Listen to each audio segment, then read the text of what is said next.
Shalom lekulam and welcome. My name is Yair, and in today's video we'll talk about Zionism as a nationalist movement. To understand what Zionism is, we first need to understand what nationalism is. Nationalism is the desire to be a nation, that is, the aspiration or desire to be an independent group of people with self-determination. A nation, or that same group of people, is unified around 6 characteristics: language, symbols, shared history and past, aspiration for independence, customs and traditions, and connection to a homeland. According to many scholars, the nationalist movement was driven by 7 main factors, which I've divided into 3 groups. New ideas, like the Enlightenment, which led to secularization, which led to the collapse of the old world order and the decline in the church's status, leaving many formerly religious people with a sense of void, and the Romanticism movement, which united each people around its own uniqueness. Political events, such as the French Revolution, replaced the old order and monarchic rule with institutions deriving authority from the people. Napoleon's conquests inspired nations to seek independence from his rule, and the American Revolution, which was based on values of liberty and equality for members of the same nation. And finally, socio-economic processes like the Industrial Revolution, which drove industrialization, urbanization, and modernization. Industrialization led to urbanization, causing rural community traditions to fade. It also contributed to modernization, which spread knowledge and ideas like the Enlightenment and Romanticism.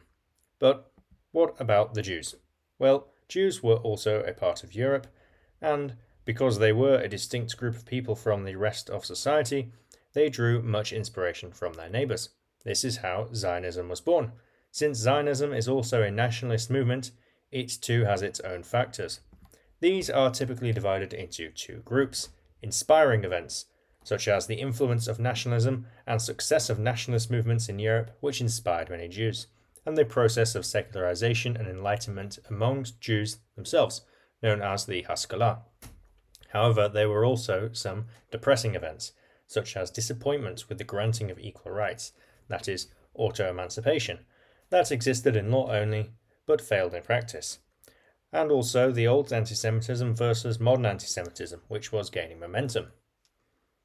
In 1860, in the city of Pest in the Austro-Hungarian Empire, a child named Benjamin Ze'ev Theodor Herzl was born.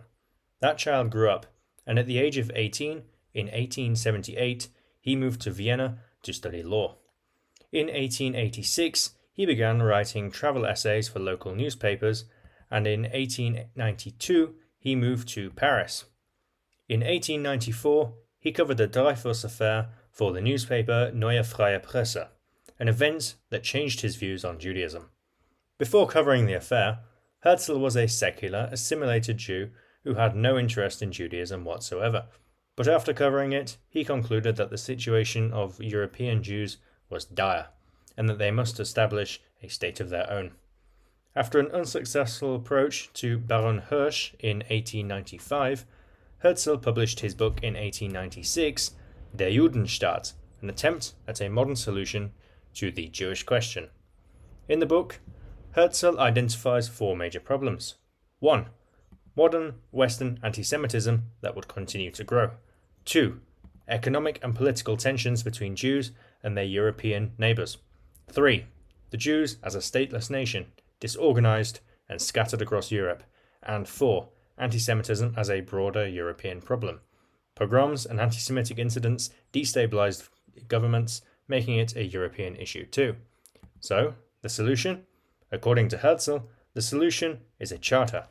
A charter is a legally protected agreement that grants sovereignty over a specific territory. From this idea, 2 main approaches to state building emerged: political Zionism, which advocated obtaining a charter before settlement, and practical Zionism, which argued for creating facts on the ground first, then securing a charter. In summary, Herzl believed there is no chance of defeating anti-Semitism.